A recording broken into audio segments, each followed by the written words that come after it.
안녕하세요. 주스입니다. 8월 1주차 신규 상장 종목에 대해서 한번 이야기해 보도록 하겠습니다. 8월 4일 날 상장 예정인 종목으로 이지스 레지던스 리츠 있고요.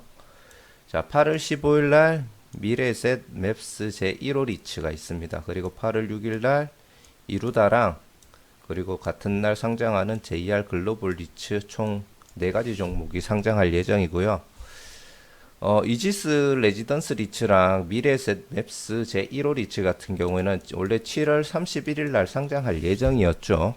근데 저도 이번에 알았습니다. 이게 날짜가 연기가 됐다는 걸 이번에 알았는데, 저번 영상에 한번 언급을 드렸는데, 뭐 어차피 복습할 겸 또 상장하기 전에 한번 영상으로 다시 들어놓으면 도움 되니까 한번 다시 이야기해 드리도록 하겠습니다. 그리고 상장하는 종목이 많으면은 사실 뺄라 그랬는데 빼고 나면 2종목밖에 없잖아요. 그래서 그냥 같이 복습할 겸 이야기해 드리도록 하겠습니다. 자, 제가 생각하는 상장일 날 시초가 때 어떻게 형성돼야지 주가 흐름이 잘 흘러가는지에 대해서 한번 정리한 내용들이고요. 한번 읽어보시면 될 것 같습니다. 그리고 누누이 얘기하지만 시초가가 얼마나 뻥튀기가 됐는지, 그리고 그날 유통되는 유통 물량의 비중이 얼마나 되는지가 가장 중요하다고 생각을 합니다. 그 업종의 테마성이라든지 성장성은 그 뒤에 한 번에 큰 격변을 겪은 다음에 그 다음에 주가가 어떻게 갈지는 그 미래성이나 성장성에 의존을 해야 된다고 생각을 하고요. 자, 이지스 레지던스 리츠 같은 경우에는 상장일이 원래 7월 31일이었는데 8월 4일로 연기가 됐고요. 국내 아파트 부동산에 투자를 하는 리츠라고 보시면 됩니다. 서울 지하철 1호선 그 인천 동암역 부근에 있는 부평 더샵의 민간 임대주택을 3,578세대 매입을 했고요. 주변 시세보다 30% 정도 싸게 매입했다라는 게 좀 장점입니다. 그래서 보시면은 리츠를 하는 종목들이 보면은 부동산 주변 시세보다 좀 싸게 매입하는 경향이 있는 것 같더라고요. 그래서 이 이점으로는 주변 부동산이 30% 정도 하락을 하더라도 이제 투자자들의 원금 손실은 0% 정도다. 거의 그 손실이 일어나지 않는다라는 게 장점인 것 같고요. 그리고 초기에 그 주변 시세보다 5% 정도 싸게 임대를 많이 내놨답니다. 그래서 공실률이 그러니까 거의 다 임대가 나가가지고 공실률이 거의 0%에 가깝고 연배당은 5.2% 정도의 목표를 두고 있습니다. 이 정도만 참고하시면 될 것 같고요. 그 다음에 미래에셋 맵스 제1호 리츠 뭐 상장되는 거는 1호 리츠라 제자가 빠지는 것 같던데 아무튼 이 종목도 원래 7월 31일 날 상장할 예정이었는데 8월 5일로 연기가 됐고요. 경기도 수원에 있는 광교의 센트럴 프루지오 시티 이제 주변에 상업시설이 있다고 하더라고요. 그 상업시설을 이제 매입을 했고요. 이 상업시설 기준으로 해서 2020년 5월 기준으로 평가액이 2,988억입니다. 근데 실질적으로 매입을 했는 금액은 2,770억에 매입을 했고요. 가장 저는 이걸 진짜 큰 메리트라고 보는데, GS 리테일에서 전체를 임차를 하였답니다. 그래서 그 임차 100%, 공실률이 이제 0%죠. 0%라서 꾸준하게 일정한 그 수익이, 배당이 계속 나올 수 있다라고 생각을 하고요. 그래서 이 종목 같은 경우에는 상장하고 초반에 조금 주가 측면에서도 상승이 나올 수 있지 않을까라는 좀 기대감을 가지고 있습니다. 뭐 일단 뭐 상장하는 종목들 기업 설명회 같은 거 보면은 장점만 일단 부각을 하니까요. 저도 그 장점만 너무 들어서 가는지 모르겠는데 아무튼 이거는 굉장히 큰 장점이라고 저는 생각이 돼요. 심지어 GS 리테일이 2015년 9월 4일 날부터 35년까지 지금부터 15년 정도를 이제 확실하게 배당 받을 수 있다라는 장점이 있죠. 그래서 뭐 나중에 주가가 어떻게 될지는 모르겠지만 은행에 넣어두는 것보다는 낫지 않나 이런 생각을 좀 하고요. 그리고 2015년도부터 2016년도, 17년도 1년씩 지날 때마다 매년 2%씩 임대료가 증가가 되고요. 그리고 또 2030년부터는 1%씩 해서 총 2035년까지 임차 계약이 되어 있습니다. 그리고 연배당은 6% 이상을 예상을 하고 있고요. 상장 직후에, 그러니까 2020년 8월 5일 직후에 이제 첫 배당이 나오는 그 배당은 7% 정도를 예상을 하고 있다고 보시면 됩니다. 그래서 주가가 크게 뛰지만 않으면은 5,000원 근처에서 움직인다고 생각하면은 충분히 매수를 해도 충분히 괜찮을 거라고 판단이 됩니다. 자, 이제 이루다에 대해서 한번 이야기를 해볼 텐데요. 뭐 다들 이전에 영상을 보셨으면 아시겠지만 미용 의료기기를 만들고 개발, 제작, 판매를 하는 업체고요. 거기에 플러스 알파로 이제 우리가 미용하는 데 들어가는 약품, 시약이라고 합니까? 뭐 약 같은 것들, 얼굴에 크림 같은 거 바르는 거 있잖아요. 그런 것들도 함께 판매를 함으로 해서 장비를 팔고 그 후에 추가적인 수익이 날 수 있다. 그거를 이제 참고하시면 될 것 같고요. 상장일은 8월 6일이고 공모가 밴드 최상단에 있는 9,000원에 최종적으로 청약이 완료되었습니다. 미래에셋 대우에서 이제 주관을 하고 있고 청약 경쟁률이 완전 역대급이에요. 그 39대 1인데 최근에 보면은 미래에셋 대우에서 굉장히 많은 청약을 진행하고 있는 걸 좀 볼 수가 있습니다. 제가 계좌가 없어가지고 좀 놓쳤는 종목들이 많은데 약간 미래에셋 대우라고 하면은 특징이 뭐냐면 1인당 배정해주는 주식수가 굉장히 많은 것 같아요. 그게 살짝 의미가 있냐라는 생각이 드는데 전체적으로 배정받은 그 물량이 30만 주죠. 근데 일반 고객에게 15,000주, 우대 고객에게 3만 주를 청약을 할 수 있게끔 권한을 줍니다. 그러면 우대 고객은 10명만 있어도 1대1이 나옵니다. 그리고 일반 고객은 20명만 있어도 1대1이 나와요. 그러니까 전체 배정 가능한 주식수에 비해서 개인에게 돌아가는 그 배정되는 주식수가 권한이 좀 많다라는 게 장점이고 거기에 대한 효과로 청약 경쟁률이 이렇게 높게 나오지 않았나라는 생각이 듭니다. 물론 이루다가 좀 극단적으로 좀 많이 주는 편이긴 한데 최근에 제가 분석했는 미래에셋 대우에서 배당해주는 그 주식 권한을 보면은 딴 증권사보다 확실히 좀 높은 편인 거는 같아요. 그래서 미래에셋 대우에서 청약하는 종목들은 좀 경쟁률이 높게 나오는데 그 경쟁률을 순수하게 그대로 다 받아들여야 될지에 대해서는 약간 의문이 좀 생기고요. 뭐 사업 아이템으로는 요런 기계를 만들어서 요런 효과의 이제 피부들을 치료를 해준다. 그리고 기계 플러스 시약도 판다. 요렇게만 좀 이해를 하시면 될 것 같고요. 그리고 주주 구성 같은 경우에는 약간 장단점이 있는 것 같습니다. 일단 최대 주주가 김용한, 제가 대표인지는 모르겠는데 앞에 보면 나오나요? 아, 대표 맞네요. 김용한 대표가 이제 43.95%로 꽤나 높은 비중의 주식수를 가지고 있고요. 그래서 뭐 이 주식이 쉽게 풀리지는 않을 거라고 생각합니다. 기업이 크게 휘청휘청거리지 않는 이상 이거는 약간 이제 품절주로서 유통되지 않는 물량으로 장기적으로 갈 거라고 생각을 하고요. 상장일날 유통되는 비중이 근데 낮지는 않아요. 50% 정도가 됩니다. 그리고 이제 의무 보유 확약 물량도 뒤에서 한번 보시겠지만 의무 보유 확약도 그렇게 많이 잡히지 않다 보니까 좀 많이 첫날 유통되는 게 좀 단점이라고 볼 수 있을 것 같고요. 그리고 최대 주주들 구성만 봐도 크게 복잡하지는 않죠. 네. 요 물량은 아마 1개월 후에 풀리지 않을 거라고 생각을 합니다. 그리고 보호 예수 물량을 보시면은 그 미확약이 69%고요. 약 78만 4천 주 정도가 5천 주 정도가 당일날 풀립니다.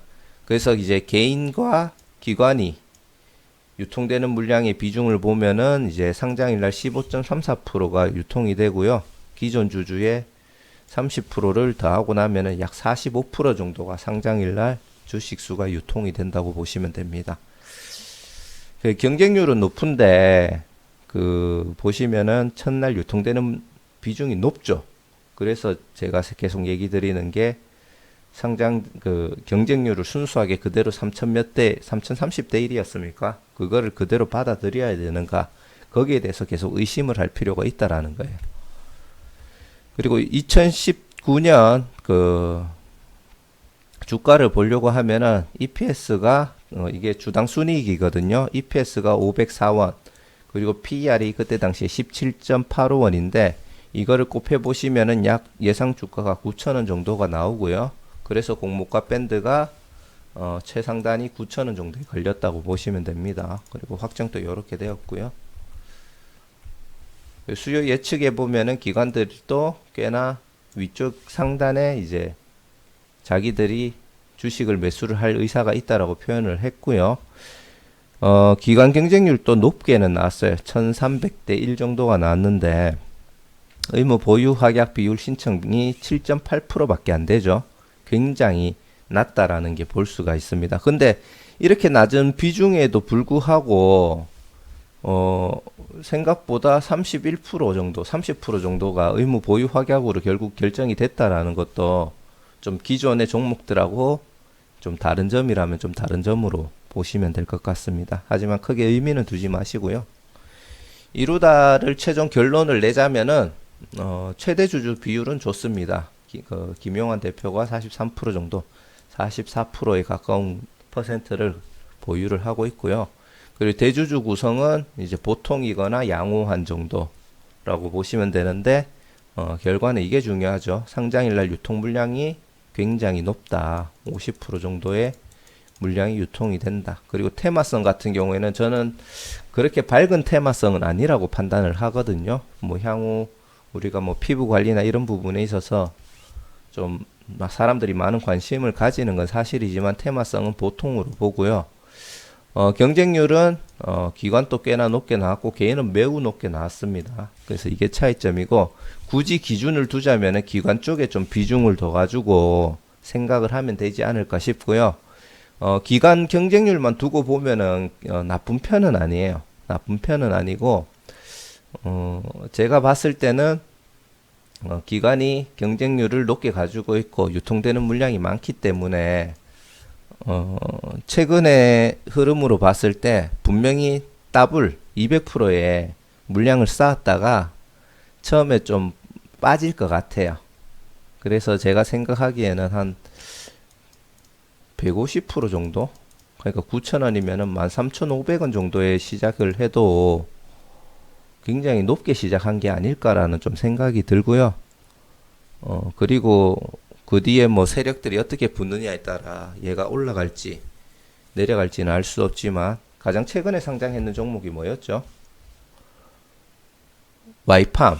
와이팜도 약간 긍정적으로 보기는 했는데 와이팜은 근데 생각보다 시초가가 낮게 잡혔는데 굉장히 그 상승을 잘 줬습니다. 근데 이루다 같은 경우는 제가 봤을 때 그런 비슷한 느낌의 움직임은 보일 수도 있다라고 생각해요. 다만 정말 상승을 잘 주려고 하면은 이제 한 12,000원 미만에서 시초가가 잡히면은 상승이 좀 나올 거라고 생각하고요. 한 150% 정도 거기에서 한 200% 사이 잡히면은 그냥 미련 없이 시초가에 털고 나오는 게 낫지 않을까 싶고 만약에 매수를 생각하시는 분이 있다면은 진짜 한 10,000원 정도까지 있으면 좀 고민을 해도 될 것 같아요.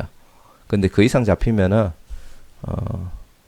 상장 종목은 손을 안 대는 게 저는 좋다라고 생각합니다. 그리고 현재 공모가가 9,000원인데 9,000원으로 현재 주식수를 곱하면 상장일 날 공모가 기준의 시총이 나오죠. 한 635억이고요. 2020년도 1분기 당기 순이익이 8억밖에 안 돼요. 그래서 이걸 곱하기 4로 잡아도 당기 순이익이 1년에 32억이 나오는데 이거를 단순히 시총 공모가 기준으로 형성됐다고 생각을 하고 이 단기 순이익으로 나눴을 때 PR이 한 19.5도 5 정도 나올 겁니다. 5도 안 나올 것 같은데 PR을 보시면 2017년도부터 해서 7.3, 2018년도에 25, 25.7, 그리고 2019년도에 17.85가 나왔는데 공모가 대비해 가지고 19.5면은 제가 봤을 때 시총이 한 9천원 정도는 향후 유지할 수 있는 가격이라고는 생각을 해요. 근데 예를 들어 더블이 나왔다. 18,000원이 나왔다고 가정을 하면은 이게 거의 한 40배가 되거든요. PER이. 그 정도의 가치가 있는 종목인지는 솔직히 의문입니다. 그냥 한 요쯤으로 잡았을 때 한 25 정도가 된다고 가정을 했을 때 4분의 1 정도가 올라가잖아요. 그러면은 250원 곱하기 9니까 18 요가 됩니다. 45 450원이죠. 그러면은 2250원인데 11,250원 11,250원 정도가 되었을 때 현재 요 단기 순이익으로 간다고 봤을 때 물론 후반부에 성장하면 그것보다 가치는 더 올라가겠지만 1분기 8억 기준으로 1년을 잡았잖아요. 그러면은 제가 봤을 때 PER이 25가 된다고 생각을 했을 때 적정 주가가 11,250원이거든요. 그래서 이렇게 2분기 실적을 한번 보기는 봐야 되겠지만 2분기 때 좀 더 성장성이 보이고 3, 4분기가 좀 더 전망이 밝다라고 생각하면은 이 가격보다 더 올라갈 수 있겠지만 1분기 수준으로 그냥 흘러간다고 가정하면 제가 봤을 때 적정 주가는 한 요 정도밖에 안 된다고 생각을 해요. 물론 이제 그 상장일 날 이제 들어오는 그 유동성 때문에 가격이 올라갔다가 떨어지긴 하지만 중장기적으로는 요렇게 되지 않을까라고 지금 판단을 하고 있습니다.